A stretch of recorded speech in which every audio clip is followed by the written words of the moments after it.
ஒரு முறை இந்த சுவாப்பற மீன் குழம்ப செஞ்சு பாருங்க.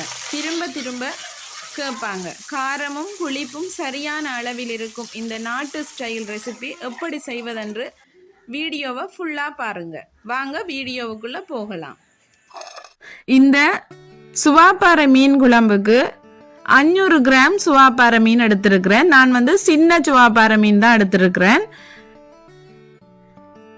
இது ஃப்ரெஷ்ஷான மீன், அதனால நான் பாருங்க ரொம்பவே டேஸ்டா செய்து காட்டுறேன். அதுக்கு ஃபர்ஸ்ட்டுக்கு தேங்காய் பால் 2ஆம் பால் எடுத்திருக்கிறேன். நான் இன்றைக்கு உங்களுக்கு கூட்டுக்கறியா வச்சு காட்டுறேன். அதுல ஒரு தேசி பழத்துட அளவுக்கு புளி சேர்த்துக்கொள்றேன். கல்லுப்பு கொஞ்சமா சேர்க்கிறேன். அதே மாதிரி மிளகாய் தூள் உங்களோட உரைப்புக்கு தேவையான அளவு சேருங்க.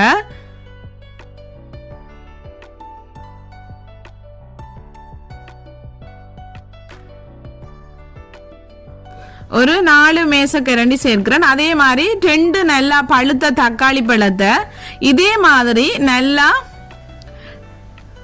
கையாலேயே பிசைஞ்சு விட்டுக்கொள்ளுங்க. அதே மாதிரி இந்த புளி, தக்காளி பழம், உப்பு, மிளகாய் தூள் எல்லாம் சேர்ந்து வர மாதிரி நல்லா இந்த தேங்காய் பாலை நல்லா கையாலேயே கலந்து விடுங்க. கலந்து இந்த புளியினுடைய விதையெல்லாம் எடுத்துட்டு அப்படியே நல்லா மிக்ஸ் பண்ணி விடுங்க.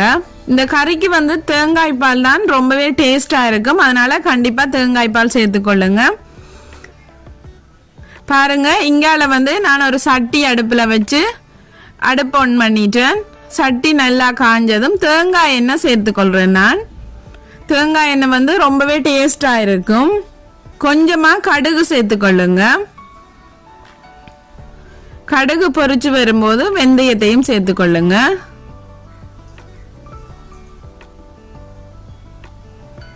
பெரிய சீரகம் கொஞ்சமா சேர்க்கிறேன்.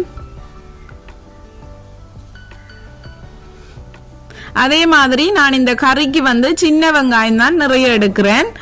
சின்ன வெங்காயத்தை நல்லா சின்ன சின்னனா கட் பண்ணி வச்சிருக்கிறேன். அதே மாதிரி ஒரு கொத்து கருவேப்பிலை, பச்சை மிளகாய் எடுத்திருக்கிறேன். ஒரு 2-3 பச்சை மிளகாய் எடுத்திருக்கிறேன்.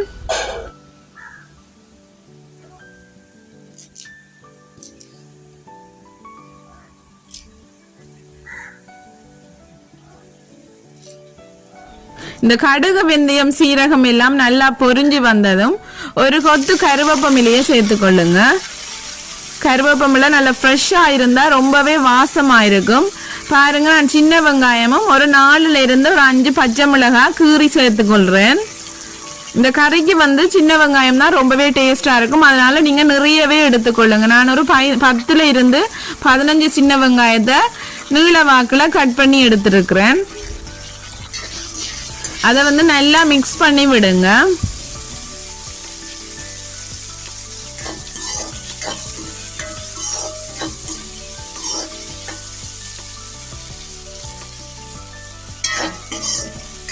பாருங்க, இதே மாதிரி நல்ல கண்ணாடி பதத்துக்கு வதங்கணும். இன்னொரு கொஞ்ச நேரம் வதங்க விட்டுட்டு அதுக்கு பிறகுதான் நான் இந்த தேங்காய் பாலை சேர்க்க போறேன்.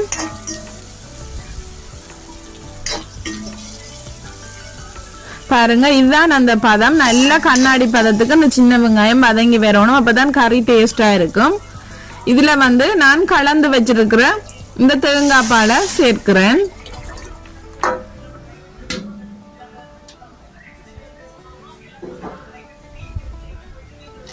சேர்த்துட்டு ஒருக்கா மிக்ஸ் பண்ணி விடுங்க.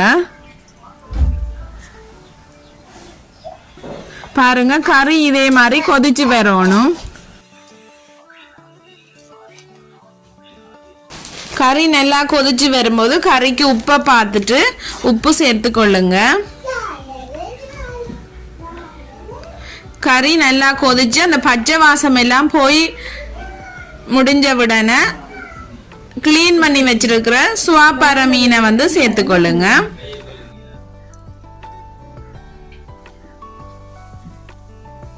பாருங்க, அந்த ஓரங்கள் எல்லாம் வத்தி கறி நல்லா கொதிச்சு வந்துட்டுது.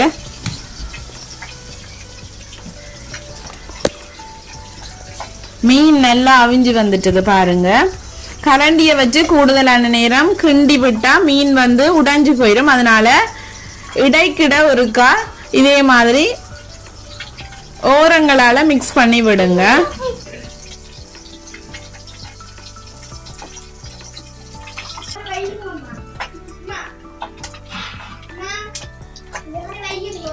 கறி நல்லா கொதிச்சு வந்ததும் நல்லா வத்தி வரும்போது தேங்காய் பால் முதல் பால் சேர்த்துட்டு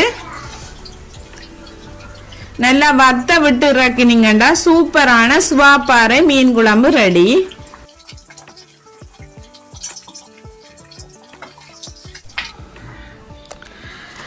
கோதுமை மாப்பிட்டும் சுவாப்பாறை மீன் குழம்பும் ரொம்பவே டேஸ்டான ஒரு எங்களுக்கு இரவு நேர சாப்பாடு. கண்டிப்பா ட்ரை பண்ணி பாருங்க. சாதம் சப்பாத்தி எல்லாத்துக்குமே செமையான ஒரு குழம்பு.